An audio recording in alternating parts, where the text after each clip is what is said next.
Here we are, right down here. It's December 31st, the last day of 2020. And I'm assuming most of us are glad to leave it. We've had enough. It's been one of those years to remember. And I've heard a number of people say, oh, I'll be so glad when we can go into 2021. Somebody else said, let's take this year and put it in a box and tie a ribbon on it, set it up on the high shelf so we don't have to look at it again. Woohoo! We're going to do the happy dance because once the calendar turns, once we get into January 1st, somehow we're going to leave all of this. Really? If you look behind my shoulder, maybe it's a good picture of 2020. We're in the midst of all kinds of stuff, and we really can't see our way out of it. And we want to leave it.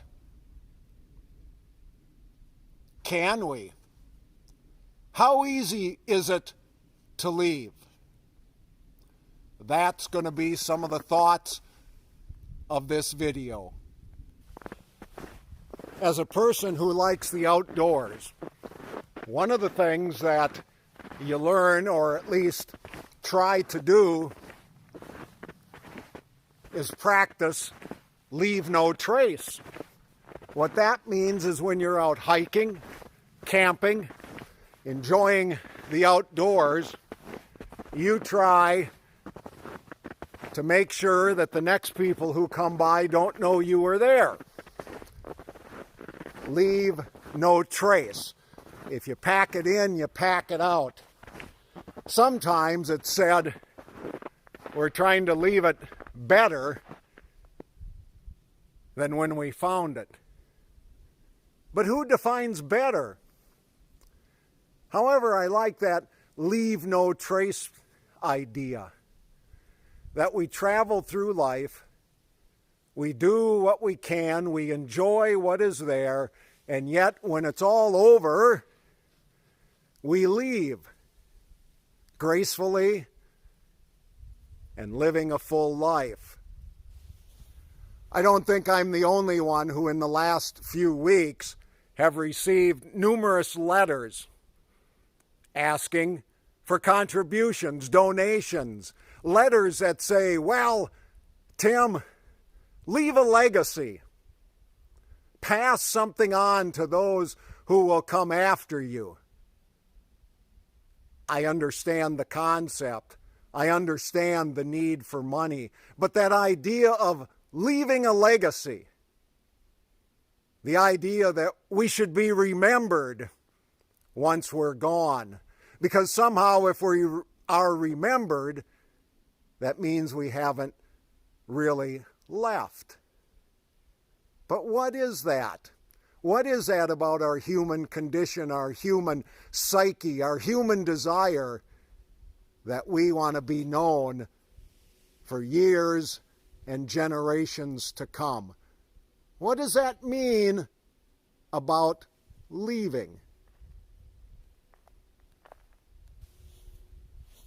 A few hours from now, we're going to leave 2020. You can see the sun over my shoulder. We're going to leave all of this behind, supposedly. But then what? What are we leaving and what are we moving into? So as I leave the little grove of trees behind me, what lies ahead of me? As I leave 2020, what's ahead in 2021? Leaving. Sometimes it's hard to do, but what lies just beyond that little grove of trees? Well, now you see it. There's a lot of openness. However, in openness, there's a lot of possibilities. You can look around. You can see things. You can find opportunities. You can connect with other people. You can see things that maybe you couldn't see before in 2020 because we were in the midst of so much chaos or so much confusion. Is that all going to leave because we flip a calendar page? No. But there's possibilities. There's wide open spaces, and if you look close enough, you can see on the horizon there are more trees. There's more things for shelter. There's more things to kind of change the landscape. But are we ready to leave? And are we ready to take the chances that lie ahead of us? For one of the congregations that I currently serve, 2021 may be the year of leaving. Membership is declining, not so much because people are upset, it's because people are growing older. There's a building, there's history, there's richness, and yet navigating our way through the changing environment, sometimes it's hard to see what comes next.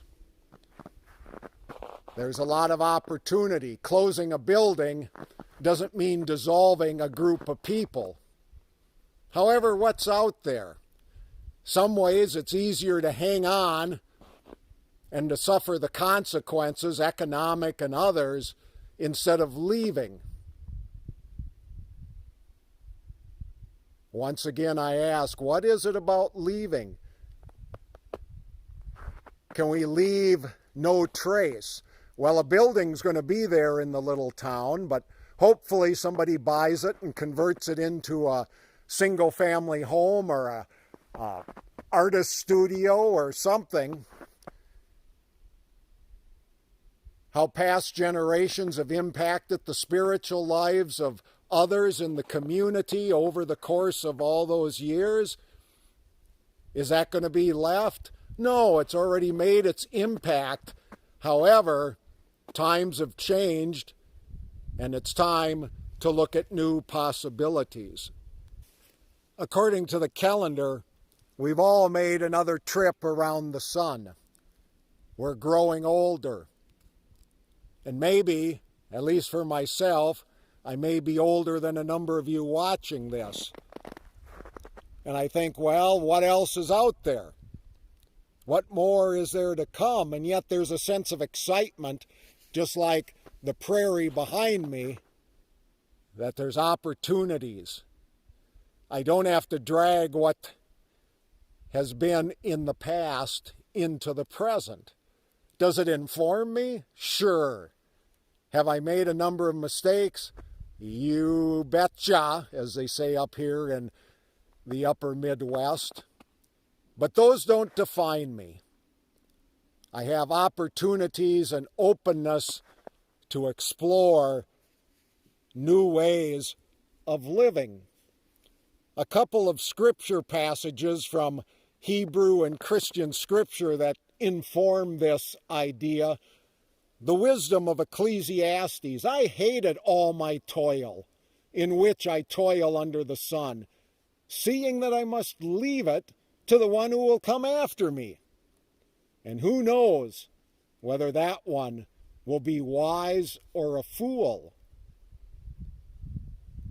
From the prophet Isaiah, 43rd chapter, remember not the former things, nor consider the things of old. Behold, I'm doing a new thing. Now it springs forth. Do you not perceive it?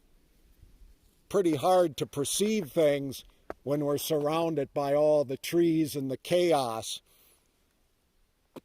But perception is wide open when we leave the past. And finally, the Apostle Paul writes in the New Testament book of Galatians, "For neither circumcision counts for anything, nor uncircumcision, but a new creation."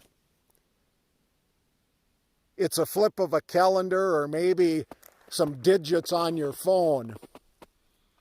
But we don't have to wait for that. Newness comes every day. What do I want to leave? I don't want to leave a mark on anything.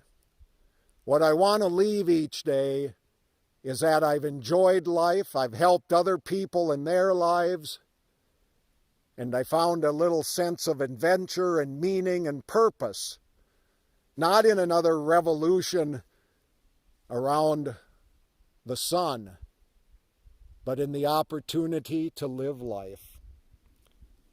So for this taping, I leave you